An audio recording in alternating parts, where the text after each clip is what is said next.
যে অত্যাচার অবিচার অন্যায়ভাবে যেটা জুলুম চলছে, দেশের উপরে যেটা চলছে, এটা থেকে এর অবসান অচিরেই ঘটবে। ডক্টর মোহাম্মদ ইউনূস যে দীর্ঘদিন ফ্যাসিস্টদের কায়দায়, ফ্যাসিস্টদের দুঃশাসন, ফ্যাসিজম যে প্রতিষ্ঠা করার যে অপচেষ্টা চালাচ্ছে, এটা উনি অচিরেই তার সমাপ্তি আসবে, সমাপ্তি হবে।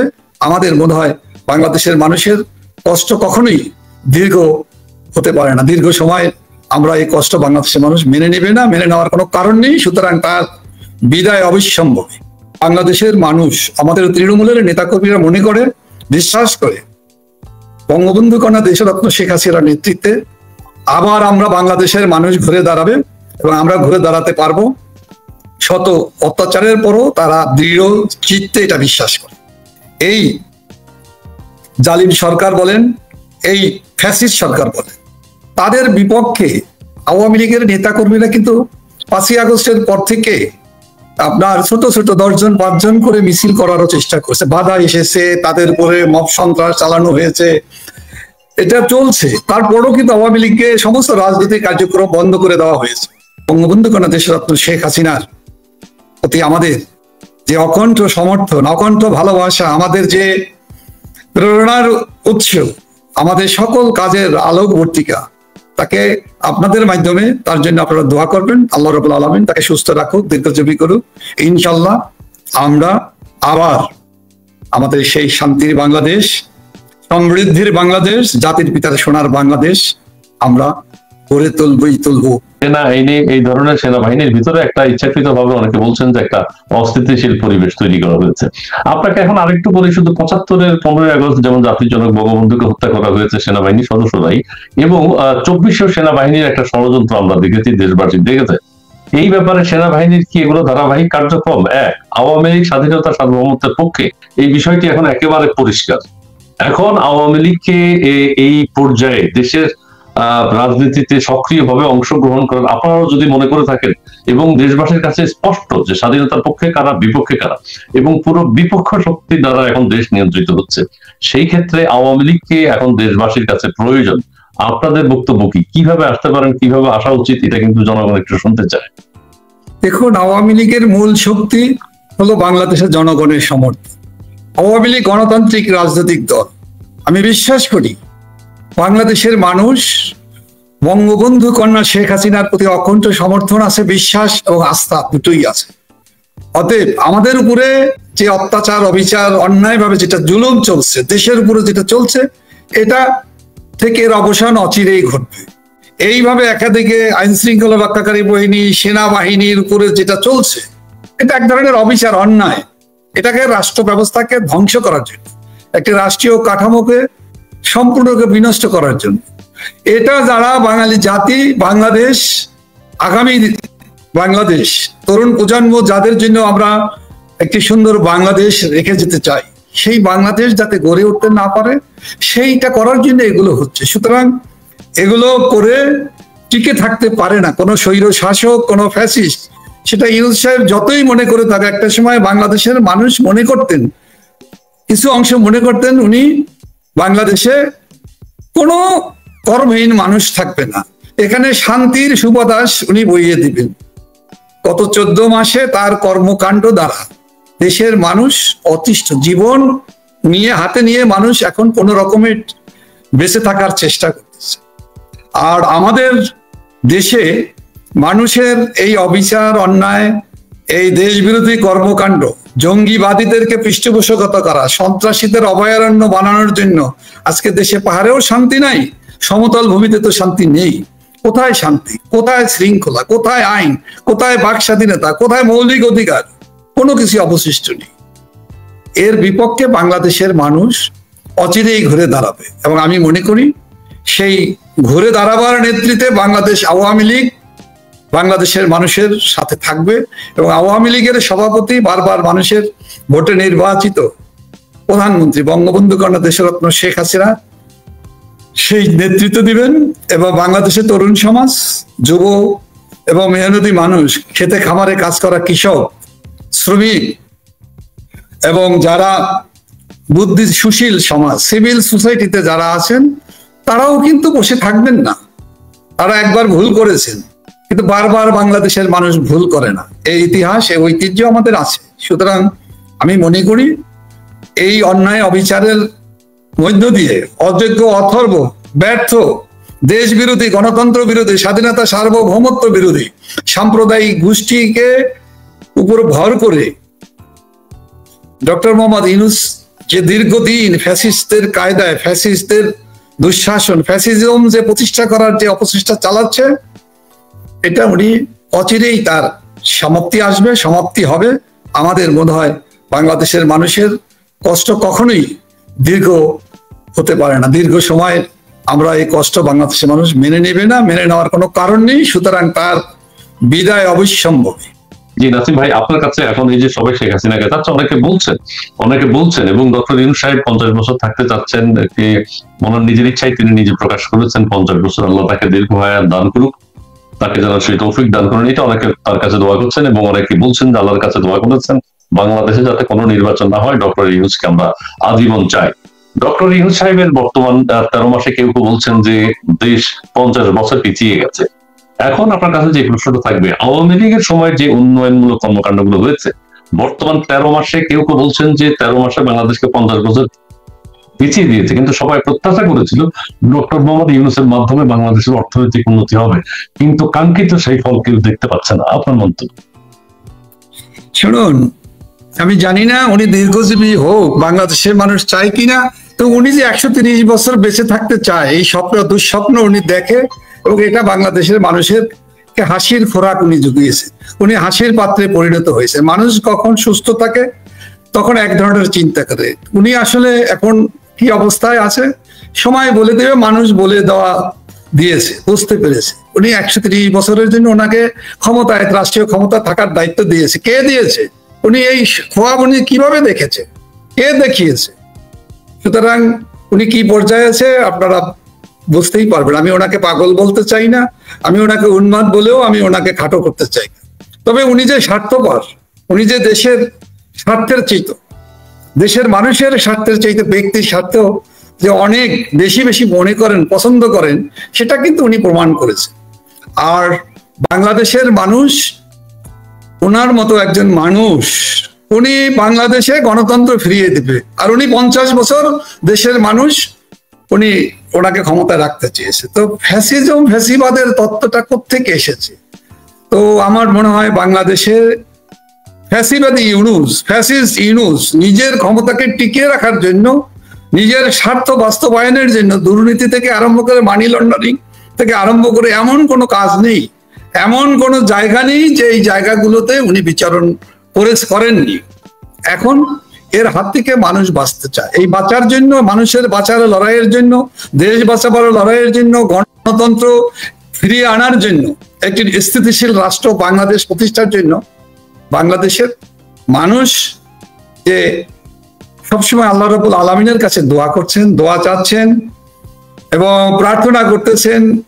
হিন্দু, বৌদ্ধ, খ্রিস্টান থেকে আরম্ভ করে মুসলিম পর্যন্ত সকলেই কিন্তু এক বাক্যে এখন নীরবে, মানুষ প্রকাশ্যে তো দোয়াও করতে পারে না, মানুষ প্রকাশ্যে কথা বলা তো দোয়া দূরের কথা, মসজিদে মন্দিরে যেও কিন্তু, সেখানে যেও কিন্তু নিস্তার পাওয়ার জন্য মহান সৃষ্টিকর্তার কাছে দোয়াও প্রার্থনা করতে পারেন না।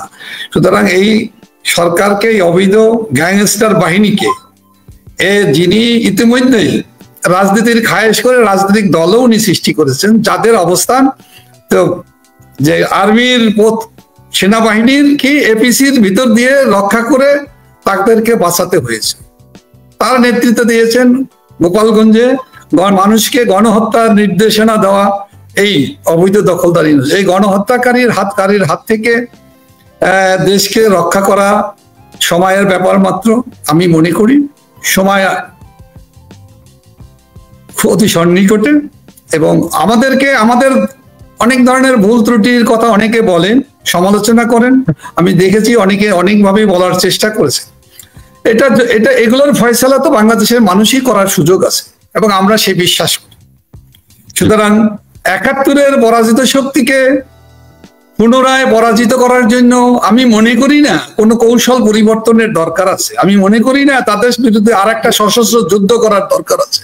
তবে তাদেরকে বাংলাদেশের মানুষ গণতান্ত্রিক প্রক্রিয়ায়, গণতান্ত্রিক ভাবে আওয়ামী লীগের নেতৃত্বে, দেশরত শেখ হাসিনার নেতৃত্বে এদের বিদায়ের সময় খুবই অতি সন্নিকটে। অনেকে অনেক কথা বলে, কিন্তু কোন রাষ্ট্র ষড়যন্ত্র, দেশীয় ষড়যন্ত্র, আন্তর্জাতিক ষড়যন্ত্র করে তারা যদি স্থায়িত্ব টিকে থাকতে পারত, তবে সেক্ষেত্রে বাংলাদেশ, আর যাই হোক বাংলাদেশের মতো স্বাধীন সার্বভৌম এই রাষ্ট্রটির জন্ম হতো। যেহেতু বাংলাদেশ সৃষ্টি হয়েছে বাংলাদেশের মানুষের চেতনায়, বাংলাদেশের মানুষের বিশ্বাস ও আস্থার জায়গা, সেই বিশ্বাস ও আস্থার জায়গায় বাংলাদেশের মানুষ আবার ফিরে এসেছে। সুতরাং অবৈধ এবং এই সন্ত্রাসীদের জন্য আমি মনে করি না অনেক সময় অনেক কষ্ট আমাদের বাংলাদেশের মানুষের আর করতে হবে না, শুধুমাত্র সময়ের ব্যাপার।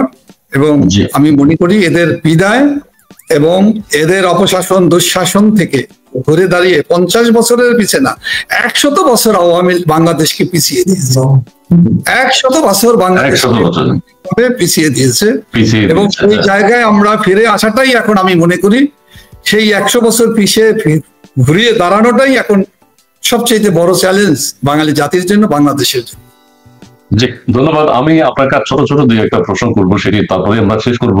সেটি হচ্ছে যে বিগত 16 বছর আপনাদের বিরুদ্ধে, বাংলাদেশ আওয়ামী লীগের বিরুদ্ধে বা আওয়ামী লীগ সরকারের বিরুদ্ধে যেসব ষড়যন্ত্র, যেসব গুজব রটানো হয়েছে, গুজব বলবো না, সত্যি প্রমাণিত হয়েছে। একটা হচ্ছে আওয়ামী লীগ বাংলাদেশকে ভারতের কাছে বিক্রি করে দিয়েছে, আওয়ামী লীগ ভারতের সাথে নানাবিধ অবৈধ চুক্তি করেছে যেগুলো দেশের স্বার্থ বিরোধী। আওয়ামী লীগ যদি হিন্দুদের কারো, হিন্দু সম্প্রদায়ের কোনো পূজা পার্বণ বা উৎসবে যেত, ইসলাম ধ্বংস হয়ে গেল, বাংলাদেশ ধ্বংস হয়ে গেল, আওয়ামী লীগকে সরাতে হবে। এগুলো আপনারা মোকাবেলা করতে পারেননি, এটা কি আপনাদের ব্যর্থতা? এক, গুজব না সত্যি ছিল? আরেকটি হচ্ছে এখন আমরা দেখছি সবাই মিলে পূজা করছে, সবাই মিলে ভালো পূজা করছে, কিন্তু আওয়ামী লীগের সময় এই বিপদটা হলো কেন?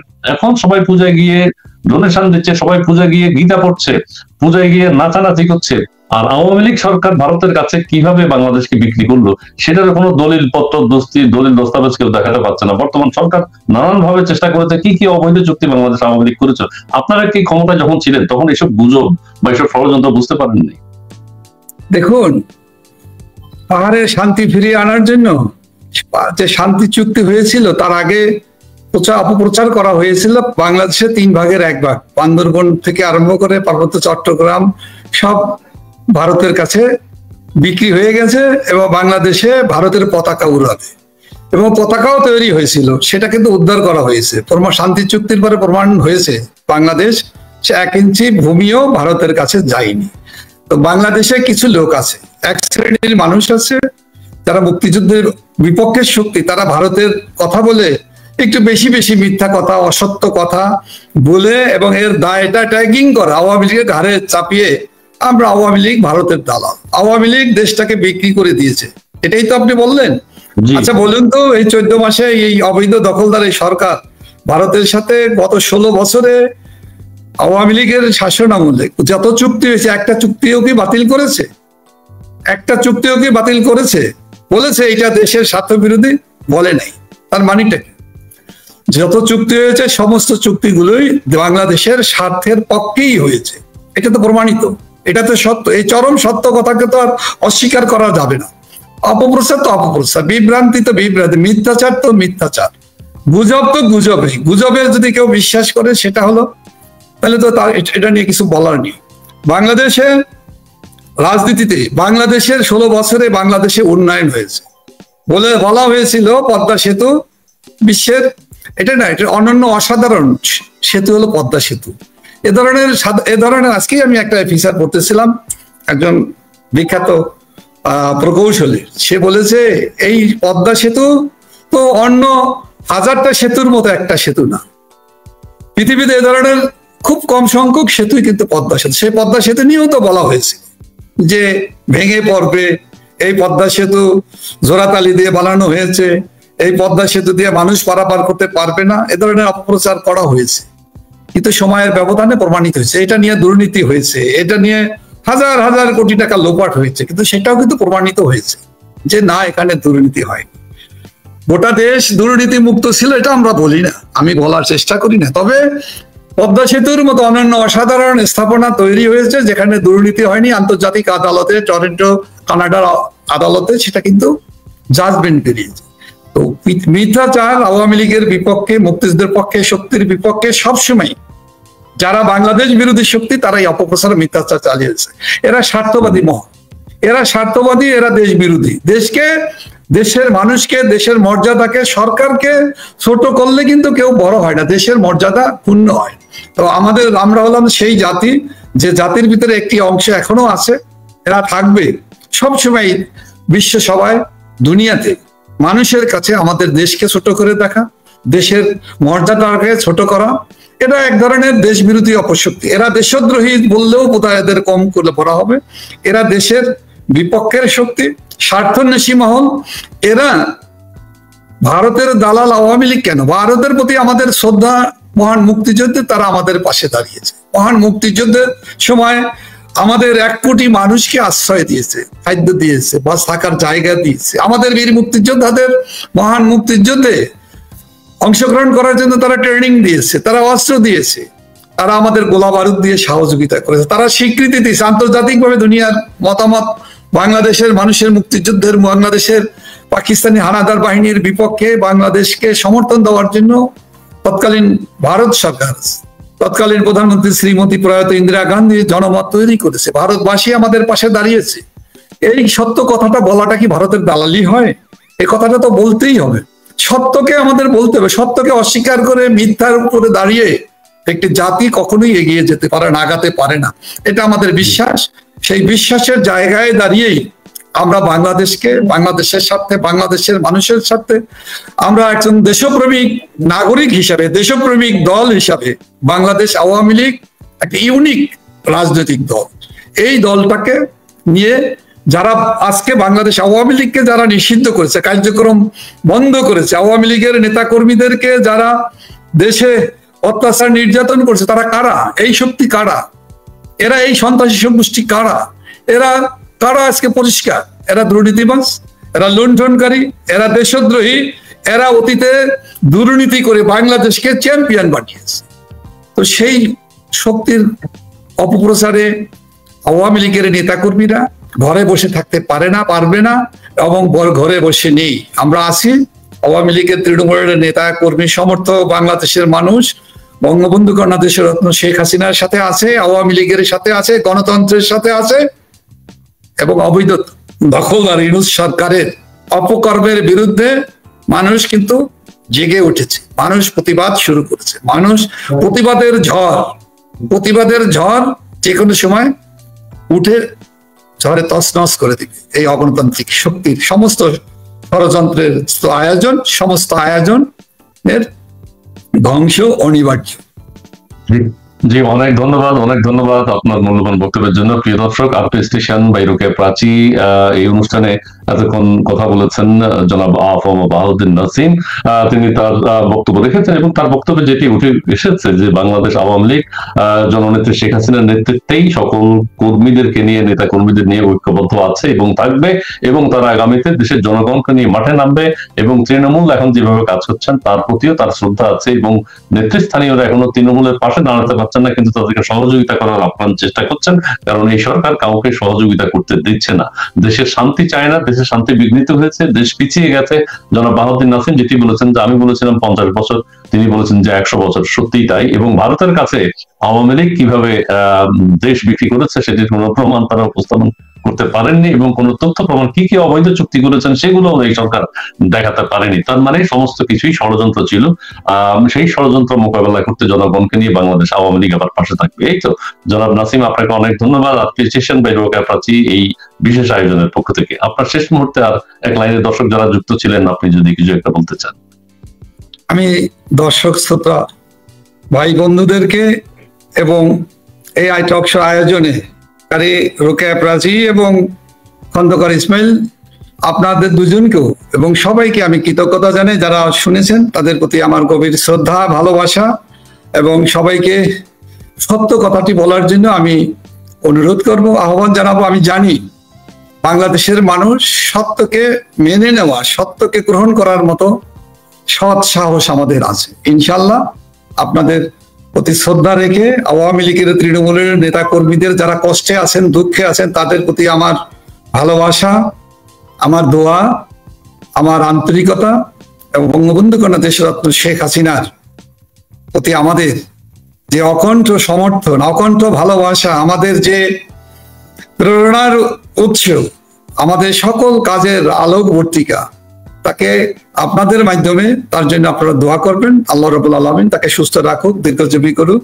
ইনশাল্লাহ আমরা আবার আমাদের সেই শান্তির বাংলাদেশ, সমৃদ্ধির বাংলাদেশ, জাতির পিতার সোনার বাংলাদেশ আমরা গড়ে তুলব ইনশাল্লাহ, আমাদের সন্তানদের জন্য, আমাদের আগামীর প্রজন্মের জন্য, যাদের জন্য আমাদের মাতৃভূমি হবে একটি সুন্দর মাতৃভূমি, বাসযোগ্য।